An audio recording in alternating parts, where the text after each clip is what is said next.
केंद्रीय मंत्री Smriti Irani press conference कर रही हैं, सुनवाते हैं आपको। अपने वार के मुख्य बिंदु बनाएंगे। उन्होंने ऐलान किया है कि उनके चलते वो हिंदुस्तान में अपनी विदेशी ताकत के अंतर्गत एक ऐसी व्यवस्था बनाएंगे जो हिंदुस्तान के हितों का नहीं बल्कि उनके हितों का संरक्षण करेंगे। आज देश के आवाम को मैं अपील करना चाहती हूं,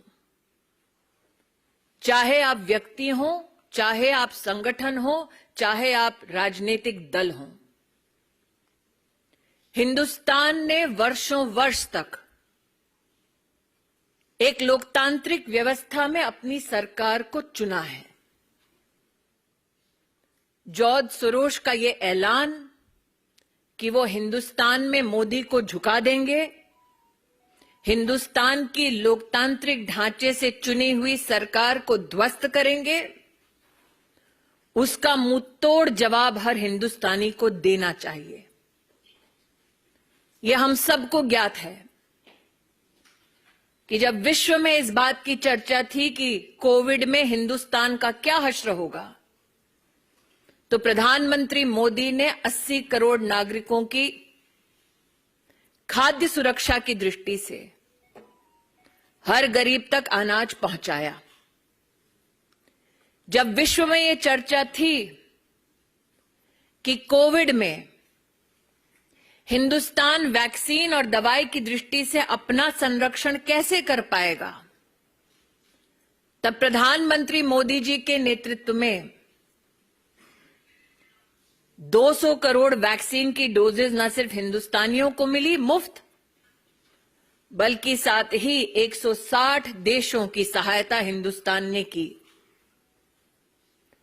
हिंदुस्तान इस बात का साक्षी है कि अमृतकाल का ये बजट भारत की रक्षा प्रणाली के लिए सबसे ज्यादा आवंटन करता है। आज जब भारत को अमेरिका के राष्ट्रपति, फ्रांस के,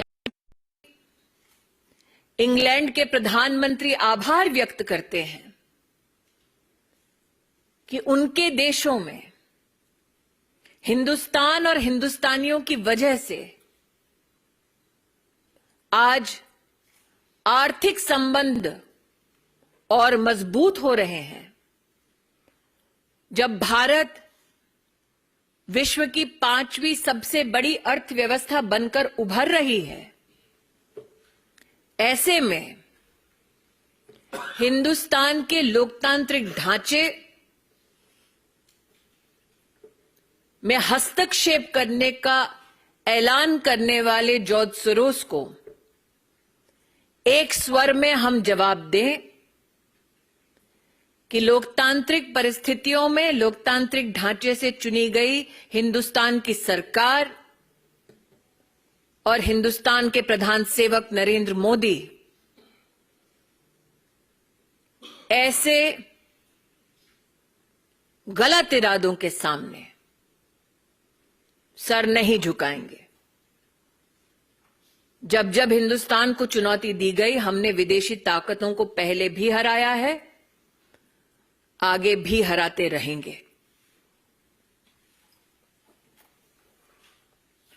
कोई प्रश्न है तो रविकांत राय, टाइम्स नाउ। 1 मिनट अंकित जी। रविकांत, आपको क्या लगता है कि भारत सरकार और भारत के प्रधानमंत्री की छवि को धूमिल करने के लिए अंतर्राष्ट्रीय स्तर पर भी कोई साजिश रची जाए? देखिए, ये मात्र छवि को धूमिल करने का दुस्साहस नहीं है। अगर आप उस वाक्य को बड़ी बारीकी से सुने, वो सत्ता परिवर्तन की बात करते हैं, तो आप इसको मात्र इमेज से इसका संबंध ना जोड़ें।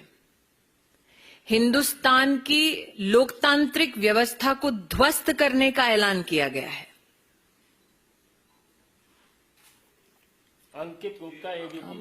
जॉर्ज सोरोस की बात करें तो इससे पहले भी प्रधानमंत्री नरेंद्र मोदी के ऊपर जो हमलावर रहे हैं, वो लगातार कहते रहे कि प्रधानमंत्री हिंदू राष्ट्र 3-4 सालों से उनके इस तरीके के बयान दुनिया के तमाम नेताओं के लिए, तो आखिर मकसद क्या है? और भारत में भी कुछ पार्टीज हैं जो लगातार वो यही कह रही है कि अंतर्राष्ट्रीय साजिश हो रही है देश में विपक्ष के खिलाफ इस तरीके से। मैं इतना ही कहना चाहूंगी, उनके अगर अपने शब्दों को आप देखें तो वो चाहते हैं कि उनकी विदेशी व्यवस्था को जो सरकार सहयोग कर दे, ऐसी सरकार हिंदुस्तान में उचित है।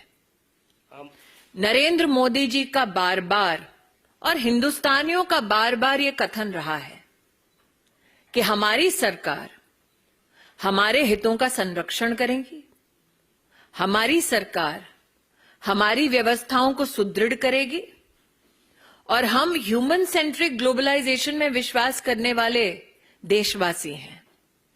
लेकिन जॉर्ज सोरोस का जो ऐलान हुआ है, वो ऐलान आप निश्चित रूप से बारीकी से समझें। वो हमारी डेमोक्रेसी को ध्वस्त करने का ऐलान मात्र इसलिए करते हैं ताकि उनके हैंड पिक्ड लोग सरकार चलाएं। आमोद राय, टीवी 9। जॉर्ज सोरोस आखिरकार किसको चाहते हैं हिंदुस्तान में? उनको यही सरकार से क्या दिक्कत है और किसको चाहते हैं? मैं आमोद जी आपका ध्यान आकृष्ट करूं, जैसा कि यहां एक पत्रकार ने कहा कि ये पहला कटाक्ष नहीं है नरेंद्र मोदी पर, और प्रधानमंत्री मोदी ने बार बार कहा कि उन पर कटाक्ष करेंगे, उन पर वार करेंगे तो वो सहन करने की शक्ति रखते हैं, लेकिन हिंदुस्तान पर वार ना वो स्वीकार करेंगे, ना कोई हिंदुस्तानी स्वीकार करेगा। जॉर्ज सोरोस किसको फंड करते हैं, ये मुझसे बेहतर आप पत्रकार जानते हैं। Mohit Bhatt, Times Now, please. Yes.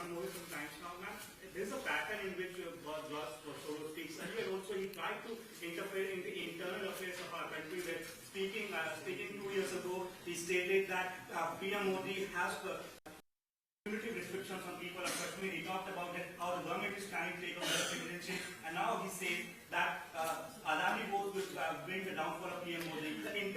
He's interfering into the internal affairs, and now we see the Congress party leaders are coming out and supporting the statement that is being given by him. I will only say this. Any political organization that seeks to serve the interest of India will stand in solidarity with India and against George Soros. Any political organization that matches steps with George Soros will stand exposed in front of the Indian electorate. Yes, it is true that George Soros has not only attacked Prime Minister Modi, he has attacked the intention and the will of the Indian Parliament.